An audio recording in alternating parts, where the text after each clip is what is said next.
This next superstar you can knock, but you may not be welcome. And Jake the Snake Roberts might do a lot more than just slam the door. Apparently, the little gift from me, you've taken awfully personal bad news. I mean, I wasn't trying to make a fool out of you in the beginning. But you know something, when somebody threatened me, I usually want to look that man up and look him right in the eye and say, brother, if you got something to do with me, do it now. So that's what I'm telling you, bad news. You came down to ringside thinking you was going to gain a little satisfaction. Then you hightailed out of the building and come out and tell a lie that you were going out to check on some chicken. Well, I smelled something at ringside, brother, but it wasn't chicken, it was fear. Now, fear's a hard thing for any man to deal with, but especially a man that's got one as deep-rooted as you, deep-seated. It's there. It's very real. Damien's a problem. The DDP's a problem. But I'm your biggest problem. We had, say what? A whole lot of superstars on this stage here tonight. But I want y'all to know one thing. This is my house. And when I say who's word attack skills and vocabulary too. All the hits in this edition is all brand new. Get through. I'm interplanetarian like Doctor Who. So who? Fuck your beef, no relief. I step on stage, girls scream like I'm Keith. We come back again after being gone for like a week and a half. Well, because we recorded. Well, we were only gone for a week. You probably haven't listened to a show in about a week. Probably about 8 days. Yeah. But last I recorded was like last Wednesday. So it's a whole lot that we got going on in between the last 2 episodes of Ring Time Pro Wrestling. Just in case you are confused, yes, this is Ring Time Pro Wrestling. Found a variety of ways. Best place is ringtimeprowrestling.com. That is the all everything website that has everything about Ring Time Pro Wrestling. We are available in various audio formats: SoundCloud, TuneIn Radio, Stitcher, iTunes, Podomatic, Spreaker. So check us out. We will be coming to iHeartRadio soon. I figured out what went wrong, and I just have to make an edit to one of the shows. Right. Apparently, I did a little copyright infringement. Well, here's the thing. I played a song that's copywritten, and it's a song that was released on a major record label, so that kind of hit the radar. So that held up the iHeartRadio thing. So I have to make this edit to that show, and we will be on iHeartRadio also. So excited about that. Keish, since the last time we talked, also, I was recently a guest on the WrestleCast. Part of the Cold Slither Podcast Network. You can check that out from last week's episode of the WrestleCast. You probably want to check out all the WrestleCast episodes on the Cold Slither. Anything on the Cold Slither Podcast Network is worth checking out. But yeah, if you want to just hear me in a different setting with some different guys talking about wrestling, there you go. Keish, let's see. Since we last talked, NXT Explosion happened. Yes. TLC pay-per-view happened. Raw has happened, and there was another episode of NXT. Oh, and there was a live SmackDown and a tribute for the troops. Right. And somewhere they had a Lucha Underground show also. Mm-hmm. Right. TNA didn't do anything new. They had a new. Well, they did the like best of TNA on Spike. Right. Farewell, which is cool. New things happen on Destination America. A lot of announcements will be made. A lot of news happened. Trying to think if we covered Alberto Del Rio signing with ROH last week. But, yeah. A lot of things going on in these wrestling streets. So, without further ado, Keisha, tables, ladders, and chairs. TLC. Got stairs. Tables, ladders, chairs, and stairs. I don't acknowledge the stairs part. The stair. I'm serious. The stair. I don't acknowledge it. I had to. Of course, I had to be the obnoxious one to mention the stairs. I'm just saying. Yeah, that's not a part of what I consider. Honestly, I don't like the idea of a theme pay-per-view. I've said this over and over again. I think the theme idea is lame for a pay-per-view. It shows you have too many pay-per-views. 1, 2. You can't really have any shock value to it when there's like You know what made TLC great? It was an attraction. It was something you had never seen before the first time you saw it, right? Right. You waited probably like 7 months to see it again. Then you waited like a year. You know what I mean? Exactly.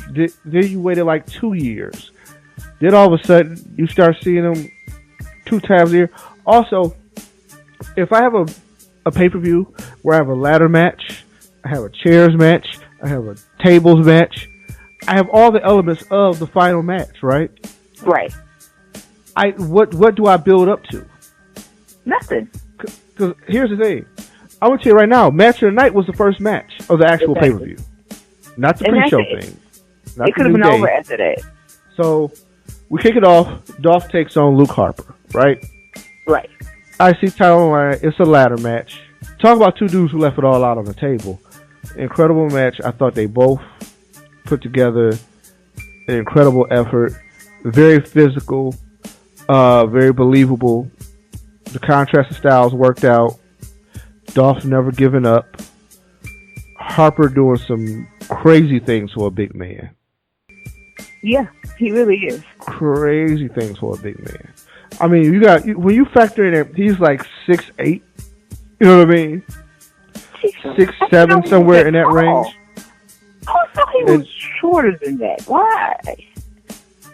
I don't know. Like he's freakishly tall. There's a picture. I'm gonna tell you one guy who's sneaky tall too. Is Seth Rollins. Like I don't know what he's billed at, but he is sneaky tall. Like when you start seeing him next to people, you're like, oh, that dude kind of tall. It's crazy because the way that he looks on TV, he looks like he's like all of like 6'1", and then people standing next to him look like they're like 5 feet, such and such. But then I have to remember that wrestlers at an average are at least 6'2". So I'm like, well, they're built at that height. The sweet spot for a wrestler is about 6'1". Ideally, that's probably about where you would want to have a guy, about 6'1", 230. You know what I mean? Right. Just like it's kind of funny. John Cena is billed as 6'1", right? Even though I think they announced him on the show as 6'4". He's like they list him as 6'1". Irony, he is probably 3 inches shorter than Seth Rollins, who's also listed as 6'1". But he looks taller than him. How is this possible? Like Seth Rollins is clearly like 2 to 3 inches taller than John Cena. But they look okay. To me, they always look around at least the same height. I never thought that he was taller. I never looked at him as being taller. Oh, you haven't watched Raw recently. Very clearly, you will see that he is clearly. But that's neither here nor there. Going in, watching Luke and Dolph, great match. Right. Match of the night, easy, right? No questions. No question. Had a good resolution. It ended the right way. Got you. Second match. Usos and Mizdow and Miz with the tag team titles on the line. Right. This match ended lame because it ended on a DQ. Of course. I think all matches that end on a DQ are just awful. If it doesn't advance a story further, it's not really like it's different if you have let's say it's the title match, right? Right. Main event. And people hate that it'll end on a DQ, but say it ends on a DQ to set up something for the next pay-per-view. I get it, right? Right. This was just a DQ because they ran out of ideas, and the booking just kind of gets lax at this point. Next match, Big Show and Rowan in a stairs match. Okay. So this answered all of our questions about what is legal and what is not legal in this match. So apparently the stairs were the only thing that they were able to use in the match. I thought that was pretty dumb, but whatever. Like, somebody thought this was a wonderful idea and they created this crap. So yeah, we got to see that. I mean, this is a consequence of having 26 writers on staff. It's just ridiculous. I'm going to need them to knock that down to like 5 people and be done with it. Can we just 5 people in the room, make it happen? Because this is just awful. This is getting awful. I thought they tried their best to make chicken salad out of chicken, you know what? Yeah. And great way to start Rowan's solo push. Make him take a loss in his first pay-per-view. Exactly. Good job. He looks viable as a solo contender. Yep, that's a good way to do it. Get him rocking and rolling. He's gonna do wonderfully. Like, come on, man. Seriously. So that was that, right? And like, I'm plowing through this pay-per-view because here's the thing. If you heard me on last week's show, if you heard me on the WrestleCast, I wasn't excited about this. I will say, match of the night was Harper and Ziggler. Moment of the night probably goes in this match where Rollins takes on Cena. Yes. With John Cena's number one contendership up for grabs. Very weird, because if he loses, nobody knows who's the next number one contender. Right. Can we at least have a match where the dude who beat him becomes the new number one contender? And I know you question it because you're saying, hey, well, he got money in the bank. He don't need to be number one contender. Well, I'm glad you asked that. Because there's a way you can book that. He could be the number one contender. He can win the title and hold money in the bank. He could be the number one contender, get disqualified in the match because he beat the hell out of dude with a chair, and then cash in money in the bank. Hell, he can lose the number one contender match, and then later, in 3 months, cash in money in the bank when the champion is vulnerable. A lot of ways you can do that, right? Right. Those gave you 3 outstanding scenarios. Solid match. I thought the fact that the Stooges were there were too much. I think we got to pull back on the Stooges. Like, I would like them to maybe run in, but I don't want them there the whole time.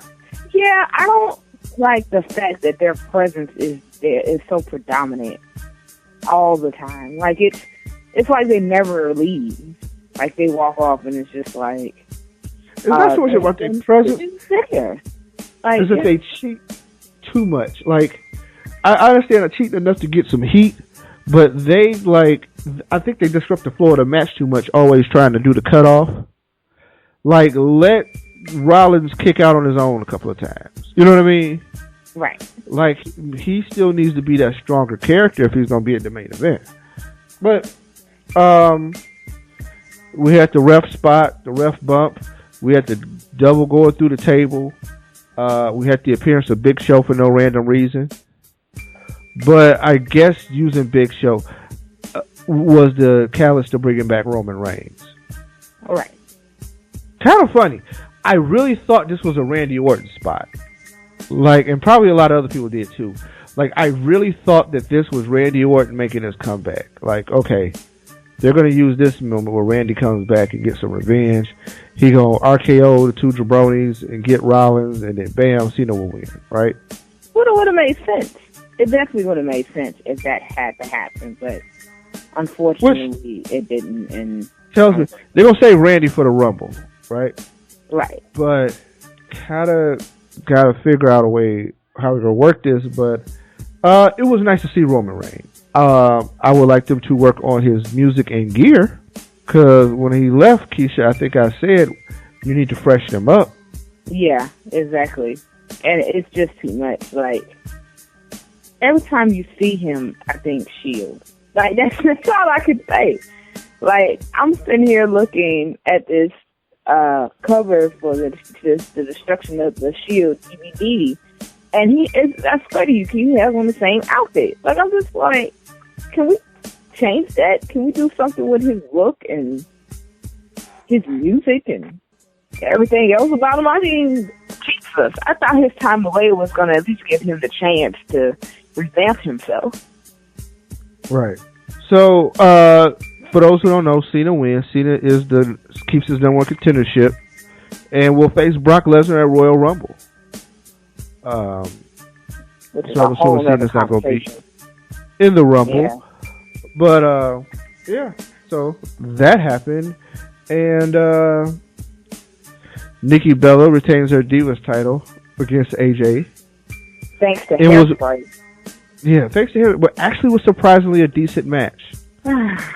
sometimes the Bellas hold up their end of the bargain. And it was actually a decent match. I thought the story was told decently. Yeah. Heel cheated to win. I get that. So. It is what it is. Right. Still I mean, compared to a lot of other matches on that card, I thought they did pretty good, right? Yeah, true. Ryback defeats Kane in a chairs match. Do we really have to comment on that? Here's the thing. We knew that, I mean, pretty much at this point, it gets academic in all the results, right? Right. I thought Kane did what he was supposed to do. He came down, he looked menacing, and he did the favors, right? Right. It is what it is. Next match, Rusev defeats Jack Swagger for the U.S. title, which, hey, we knew that they ran out of opponents, so they just wanted to serve up Jack Swagger to Rusev. Yeah, pretty much. And Bray Wyatt defeats Dean Ambrose in the TLC match, which pretty much didn't really worry about TLC rules because you had to get paid to lose. Right. Which to me was just a hardcore match with a different name. Okay, I understand. Yeah, it was chaotic. They beat each other up a lot. I didn't understand Dean not winning. I didn't understand the whole spot with the TV where it blows up. Yeah, I didn't understand that either because I was like, how is TV going up? I think that was the main question that I asked myself was how exactly or do you have this TV blowing up like you do? I just wanted to know. So, it was weird to me. That's the best way to describe that. It was really weird. And I was just kind of like, is this really how this match is? Because if it is, y'all can do better.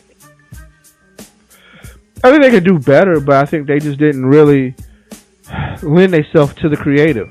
I was amazed that was the main event, but I don't think they really thought it through. Like, what do we have here, and where are we going with this? Right. I don't think they know where they're going with either character. Like, I think that's one of the defining things about both of those characters. I think they just kind of like, hey, man, they both need an opponent. It's the big time. Let's go.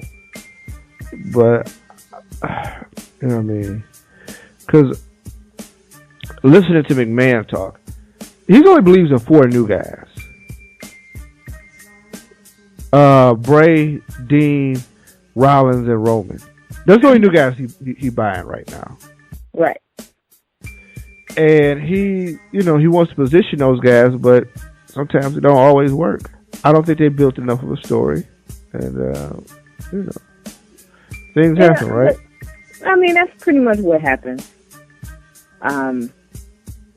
They try and figure out what is best to do with them, but then it's like, it ain't enough.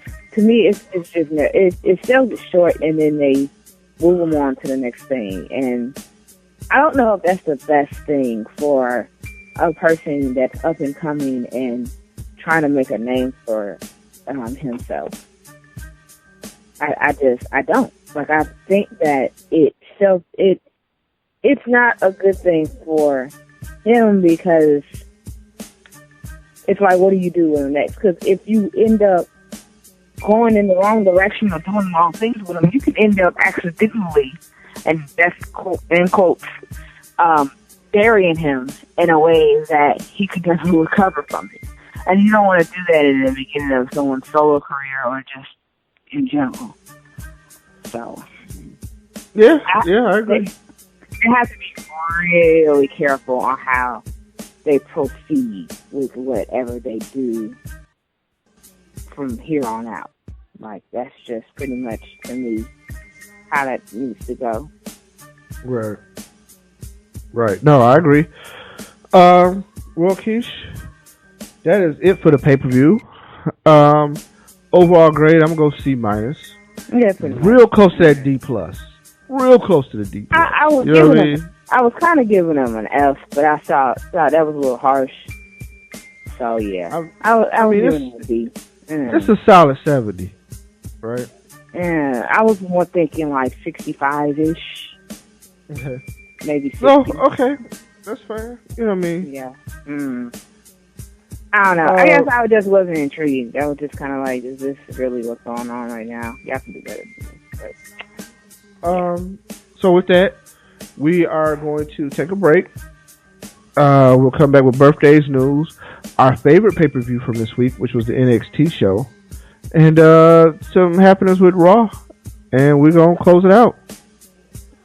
So this week's promo on the break will be brought to you by Classic Materia, who from the Cold Slither Podcast Network sent me some stuff, and I said, hey man, I'm gonna use this. So sit back and enjoy.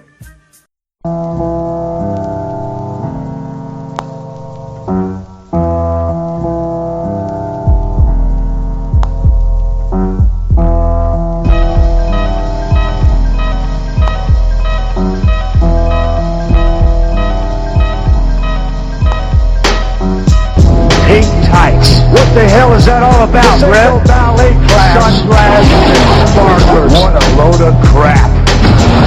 So, Brett, you're coming back to continue a legacy? Stone Cold's gonna make your comeback to live in hell. You can start begging for some mercy right now. You're not gonna find it. I think you're completely pathetic. You're the best there is, was, and ever will be. Whatever. You're looking at the best there is. Austin 316 rules. I will kick your pink and black ass all over the garden. I'm gonna end your legacy. You will beg for mercy. You know, Brett, the whole world knows that you quit the WWF because you lost to Shawn Michaels. The pretty boy's toy. Kick your ass back to Canada. You couldn't face yourself, and you couldn't face you ran away in shame. You should have picked another time to come back, son. When the bell rings and it's time to get down to business, I'm going to take 7 years of frustration and being pissed off out on your ass. Think about it like this, Brett. You can finally go home, look yourself in the mirror, and get a little peace of mind because you will know you were indeed beaten by a real man. Real man. Real man. Real man. Real man.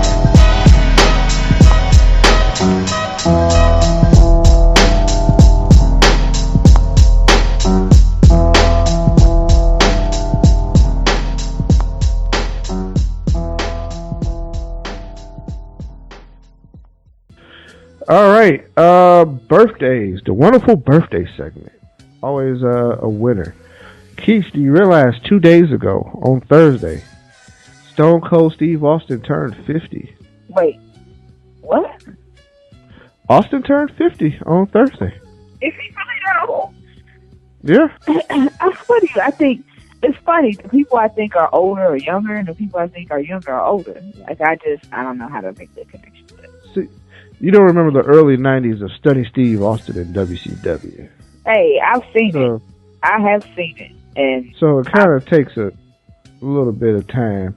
And then, debuting in World Class. World Class was still around as a territory when he debuted. You know what I mean? And they had just sold, I think, to Jerry Jarrett, that kind of thing. Like, he went to college. He was going down to the sportatorium. So, I mean, that just gives you some background. Also, he shares birthdays with Rob Van Dam and Trish Stratus. Really? Yeah. That's interesting. Yeah. Yesterday, Friday, was an interesting birthday day. The one and only Hall of Famer Mean Gene Okerlund turned 72 yesterday. How is Mean Gene? What is he doing these days? You still catch him on WWE stuff. He'll probably be back for season 2 of Legends House. Cool. So that'll happen. And other than that, tomorrow, Primo celebrates a birthday. Primo will be 32. And I really don't know which one Primo is of the Los Matadors, but yeah, Juan Carlos Colon. No one can tell. No mask on. I can't tell. Personally, I don't know. I don't try and figure it out either. So yeah, it's really much to try and figure out. All right.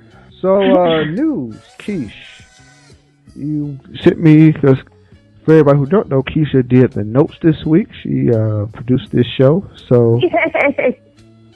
I was having fun too. But of course, the news segment has always been, I think, my weak point. But I did get some stuff. One thing was comicbookresources.com is reporting that CM Punk, he's writing for Marvel, and his upcoming comic book project, it will be, he'll be writing for the Strange Sports Stories anthology, and it's stated to be released in March of 2015. Now, no other details have been released about it yet, but that's pretty much, but as far as it goes, it says that the Strange Sports Stories is a 4-part miniseries built as strange, scary, sexy, and sensual sports stories, and there's a name, and it shares a name with a 6-issue DC series that ran from 1973 to 1974. So that's what CM Punk will be doing as far as Marvel goes. Also, WWE has added an uncut version of the 1997 WWE One Night Only event that had happened in the UK. Yeah, that's correct. Yes, it was WWE's first United Kingdom exclusive event, and it was headlined by Shawn Michaels challenging the British Bulldog for the European Championship. So that is now on the network, and it was only previously available in Canada and Europe, but now everybody in the U.S. can watch it also. Yeah. Also, well, I hear they're doing the 12 Days of Attitude on the network, so they may not play a lot of them live, but they're going to add a lot of stuff to the library over the next few days from the Attitude Era. So be on the lookout. Things that may or may not have been seen. Some episodes of Raw and SmackDown will also make appearances on the network. So keep your eyes open. Right. I think it's greatness. 12 Days of Attitude. See, I'm too excited about that. I don't know why though. But as far as news goes, and other than, did we report that Alberto Del Rio will be going to ROH? Was that the last show? Well, it wasn't. Whether it was or not, we'll talk about it now. He's going to do some dates for Ring of Honor in 2015. It's a limited number of dates. I think his first opponent is going to be Christopher Daniels. I forgot who the second and third opponent. They've announced the first 3 opponents. I forget who the other 2 guys are going to be. But he's going to get some time at ROH and shine his skills and show. Guys have interesting deals right now, right? Right. I want people to think about this. If you're another company in the wrestling business, you might want to look at not having guys exclusive. And just maybe, hey, during this time period, you're mine, all mine. You know what I mean? But let them work other places. Especially guys that are over. Let them work New Japan. Let them work AAA. Let them work ROH. Talent exchange. Because that's the only way you're going to compete with the WWE. You got to have new matches with new people and infuse new talent. It's something the WWE needs to consider. They really do. I personally believe that if they let their wrestlers branch out into other venues and stuff a little bit more, or at all, that it'll make them stronger as a company, personally. Well, I think people would get less burnt out, and also you'd have more matches. Well, true. I think the problem is that guys getting burnt out, man. Like, they need to have some kind of cycle system where, like, okay, 2 months off, 2 months on, WrestleMania Royal Rumble this time, everybody, all hands on deck, just like any other job, you know what I mean? But hey, during these months, hey, 2 of these main eventers got to go somewhere. They ain't even got to wrestle, but they just got to be out of the lineup. Exactly. And then bring in, like, fresh people. Man, wouldn't you want to see Jeff Hardy for, like, 2 months, 3 months? I think it would be great. Where it would end, has a few... So the way Jericho bounces in and bounces back, if they did that with other people, I think that it would be beneficial to the company as a whole. Right? But yeah, Alberto has that kind of deal where he works for AAA, but he gets to come out and do some things. So he'll work in ROH for a couple of dates. And it only helps the brand. You know what I mean? So that's happening. Also, Global Force Wrestling is taking it slow. I listened to Jeff Jarrett on the Jim Ross podcast, and he was talking. They do plan to be a standalone company with their own roster and producing their own shows. So right now, they're taking it slow. And they're going to do the talent exchange. They got partnerships with AAA, New Japan. They're going to work with a South African company and do some shows and use some talent. Everything right now is focused on the New Japan Tokyo Dome show, where Jim Ross will be calling that show. But yeah, there's some things in the works, so be on the lookout for Global Force in 2015. They've been looking at some distribution channels, and they've been working on some things. Of course. Other than that, not a lot going on. I put on Ring Time Pro Wrestling Facebook page a CM Punk interview he did with Opie and Jim Norton. Well, pretty much it was mostly Opie. If you just can't get enough of CM Punk, it's about 30 minutes. So that's that. Keish. NXT Takeover Evolution. Thoughts? That's one of the best things I've ever seen in my life. like that's just the best way that I can describe this. Like I was way too into it.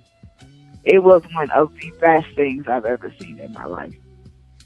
I thought they said NXT gets just a round of applause for me every time I watch it. I can't help it. They set a pace at a level that was hard to keep up with. They kept the intensity going for 2 hours. And this is the thing. It's compartmentalized to 2 hours. So that was one thing. Right. Everybody showed up, man. I didn't have a complaint about not one match on the card. I liked everybody and what they did and what they brought. It's greatness.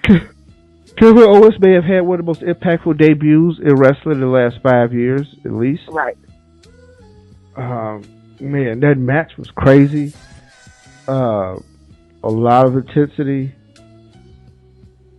Especially, who got it. Oh, did you see the injuries after the match? Oh, come on, man. Yeah, people got busted open the hard way. Yeah, like, they needed stitches. Wasn't no blatant. I mean, that was just flat out getting busted open. It made me cringe. I'm like, oh, he gotta be hurt. I'm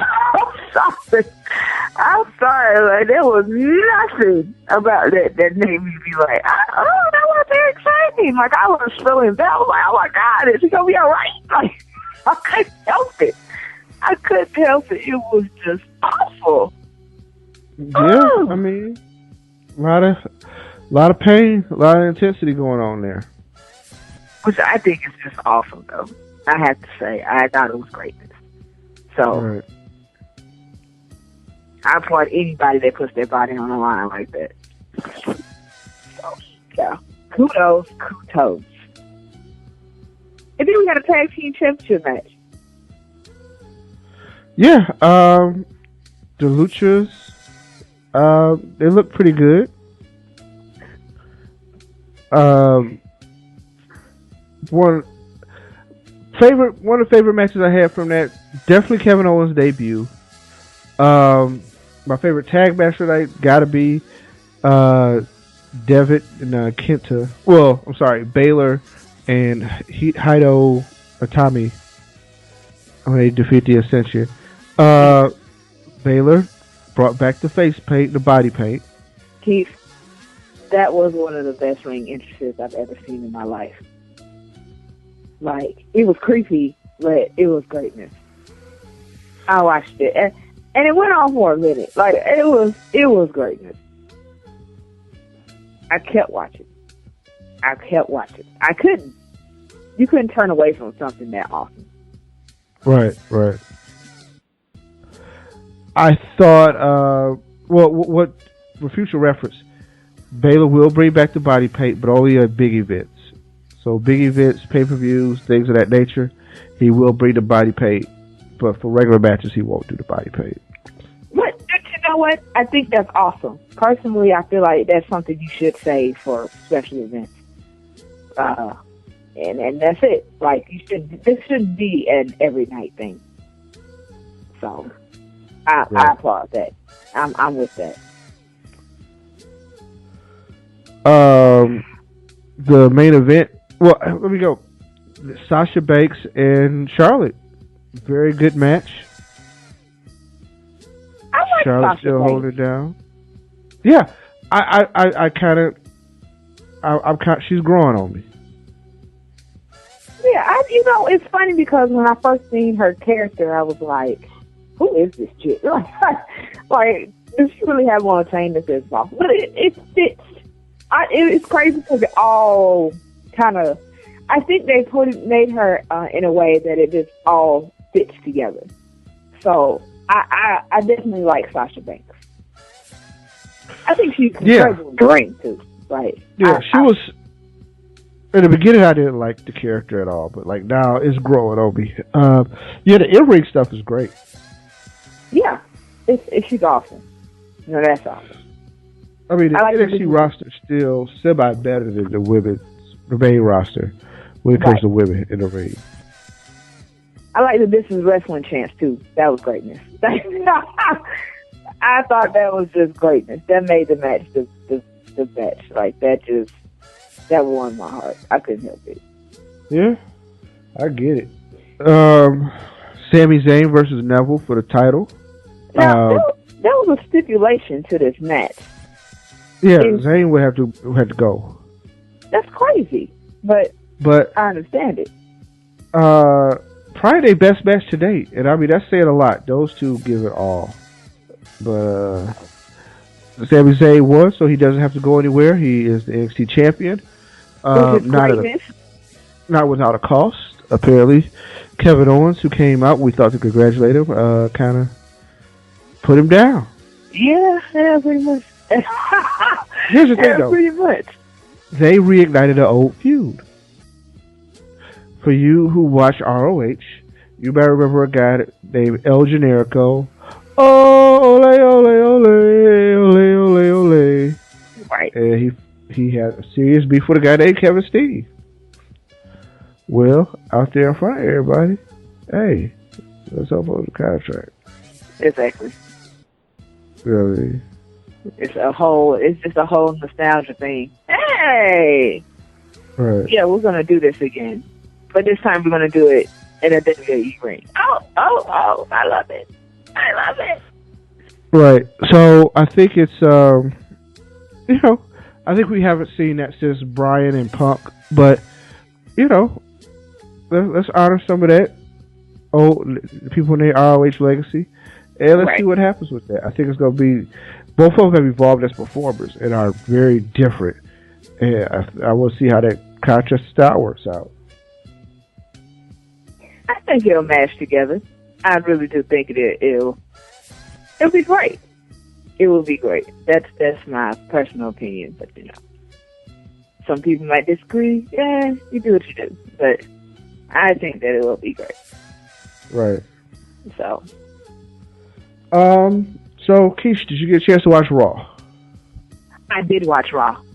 I watched every minute of it. Good for you. I did. Yes, I did. I watched Raw. At like 10 o'clock, I turned it off. Yeah, I came back for the main event. Well, I never get to see it on Monday nights because I'm always at work.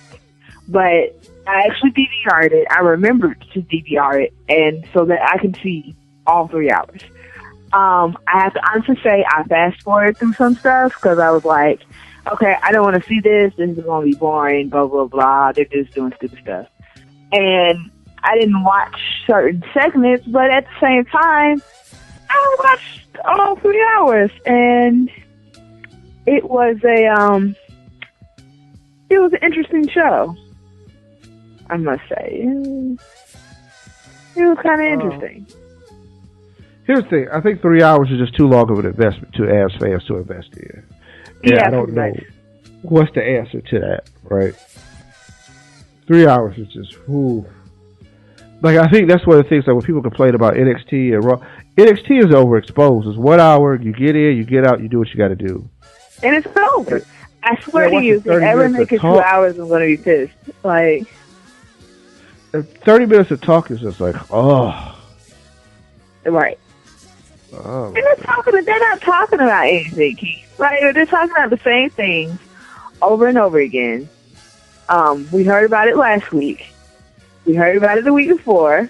It's like, so are we going to continue to keep talking about this? Because this is it's like, it's this issue that never dies, but at the same time it's dead already. Like, they're beating dead horses in the ring, and it's just kind of like, come on, man. Can this be over and done with already? Right. You know, I can't. Sometimes I have to honestly say, those are the times when I kind of just fast forward the show.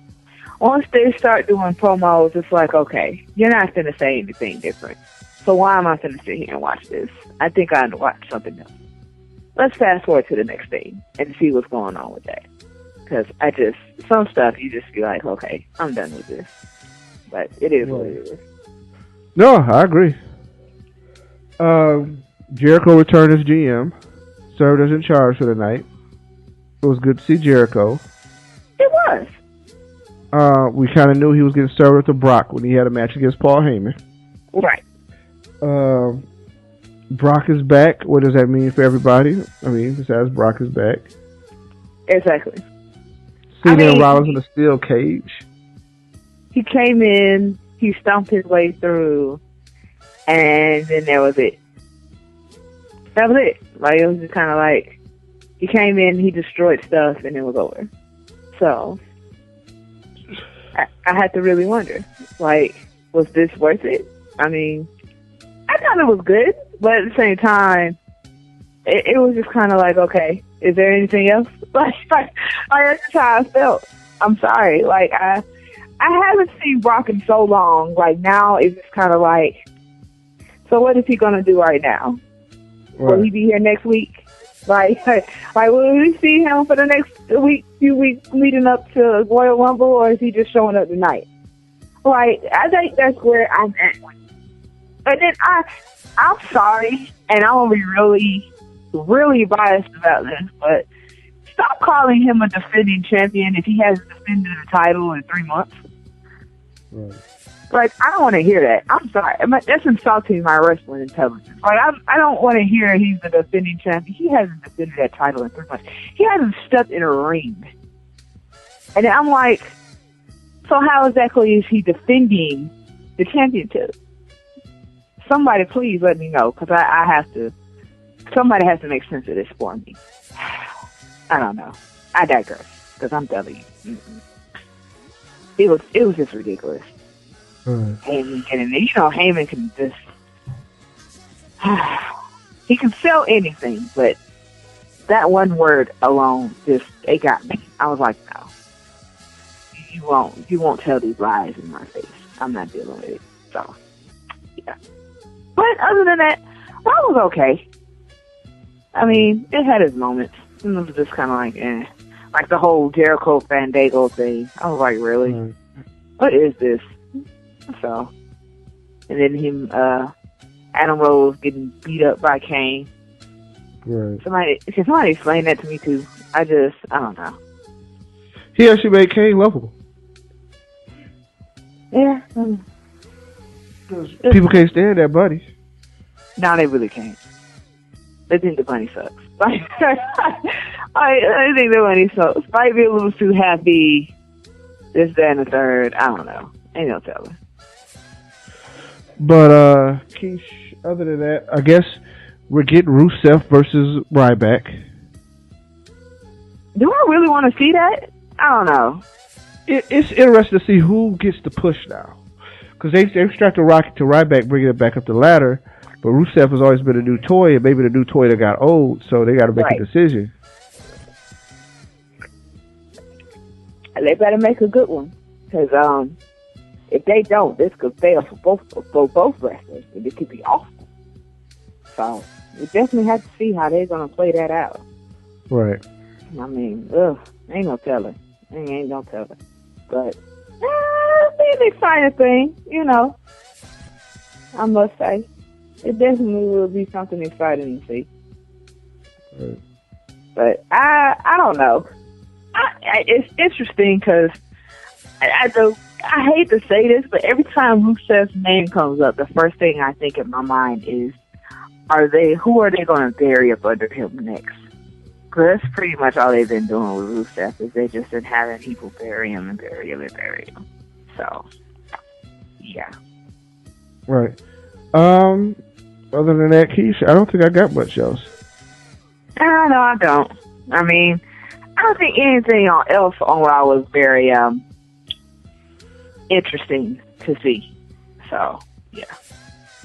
There's that. Well, with that, we'll wrap up. Keish, holler at you next week. All right. I don't know if we do it a day after Christmas episode or not. Just stay tuned, and we'll see what we cook up. Everybody have a Merry Christmas. They're celebrating it. For those that don't, happy holidays. Bye.